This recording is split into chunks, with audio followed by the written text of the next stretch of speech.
Hi friends, எல்லாருக்கும் good morning. எல்லோரும் எப்படி இருக்கீங்க? எல்லோரும் நல்லா இருக்கணும்னு நான் கடவுளை வேண்டிக்கிறேன். உங்கள் எல்லாருடைய வீட்லேயும் தையல் மிஷின் இருக்கா? அப்போ இதை பண்ணுங்கள். உங்கள் வீட்டில் மிஷின் இல்லைன்னா இருக்கிறவங்கள்ட்ட கேட்டாலே கொடுப்பாங்க. பெரிய நூல் கண்டு வாங்குவோம் இல்லையா? அந்த காலியான கோன் தூக்கி போடாமல் ஒரு யூஸ்ஃபுல்லான டிப்ஸ் ஒன்று தான் நம்ம பார்க்க போகிறோம். எல்லாருடைய வீட்லேயும் கேஸ் அடுப்பு இருக்கும். ஹைட் ரொம்ப கம்மியாக இருக்கும். அந்த ஸ்டேண்ட் இருக்கும். அப்போது அடிக்கடி பால் அல்லது டீ போடும்போது பொங்கி வழியும்.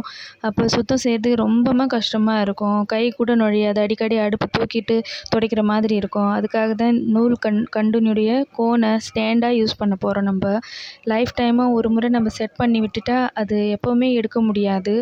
ரொம்ப யூஸ்ஃபுல்லாக இருக்கும். தினமும் துடைக்க கஷ்டப்பட வேண்டியதில்லை.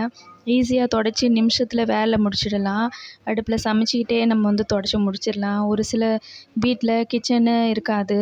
அவங்களுக்கு கூட ரொம்ப யூஸ்ஃபுல்லாக இருக்கும். ஒரே ரூமில் சமையலும் எல்லாமே ஒரே ரூமில் கீழே உட்காந்து செய்கிற மாதிரி இருக்கும். கிச்சன் பிளாட்ஃபார்ம் இருக்காது. கீழவே உட்காந்து சமைக்கிற மாதிரி இருக்கும். அவங்களுக்கு கூட இந்த டிப்ஸ் ரொம்ப யூஸ்ஃபுல்லாக இருக்கும்.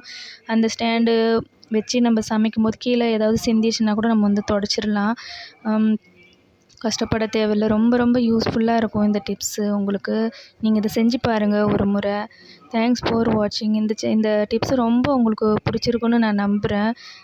தேங்க்ஸ் ஃபார் வாட்சிங். நம்முடைய யூடியூப் சேனலை சப்ஸ்கிரைப் பண்ணுங்கள். அப்போ தான் நான் போடுற ஒவ்வொரு வீடியோவும் உங்களுக்கு உடனுக்குடன் நோட்டிஃபிகேஷனாக சேரும். முக்கியமாக நீங்கள் எந்த ஊர்லேருந்து இந்த வீடியோவை பார்க்குறீங்கன்னு எனக்கு கமெண்ட்ஸில் சொல்லுங்கள். லைக் பண்ணுங்கள், ஷேர் பண்ணுங்கள், சப்ஸ்கிரைப் பண்ணுங்கள். பாய்.